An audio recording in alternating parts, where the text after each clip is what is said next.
Welcome back. Today we're doing swap pairs in the arrays chapter. So let's get into it.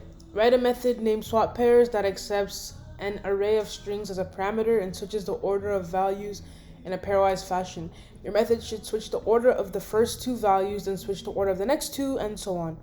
For example, if the array initially stored these values, string A equals 4 score and 7 years ago, if we would swap pairs, our method should return score 4, so it switch the first two, 7 and it switched the first two ago. I think I posted a video of this already, but this is for my interview prep practice, so maybe it will be a duplicate.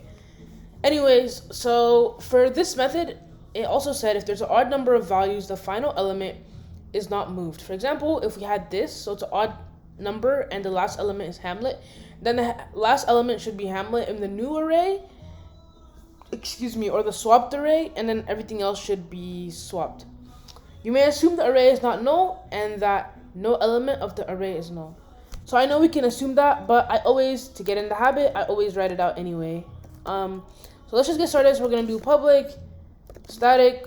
What are we returning? We're not returning anything. Void swap pairs, and then we take in an array of strings as a parameter, so we'll call it array. So what we need to consider exactly, as they mentioned, is when we have even number of elements and when we have an odd number of elements. So when we have an even number of elements, we can just traverse through the array. Each time we perform a swap of the element at I and I plus 1, and then we actually increment I plus equals 2.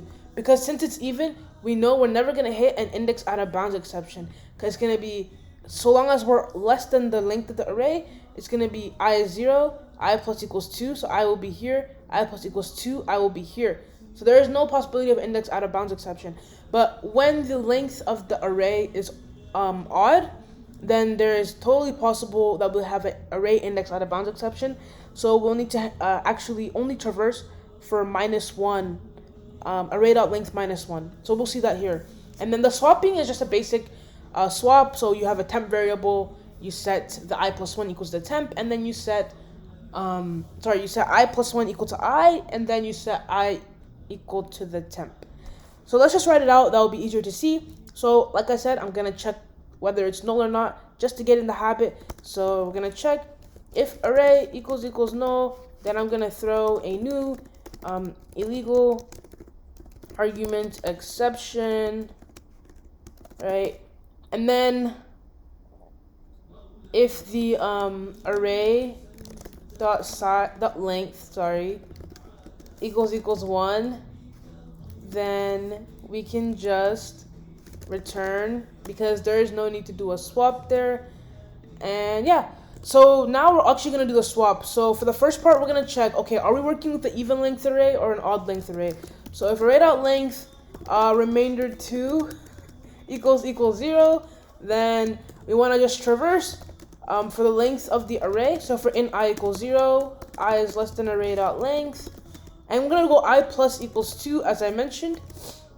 I plus equals 2, and what we're going to do is perform the basic swap. So we're going to say string temp equals array at I, and then array at I equals array at I plus 1, and then array at I plus 1 will equal the temporary variable.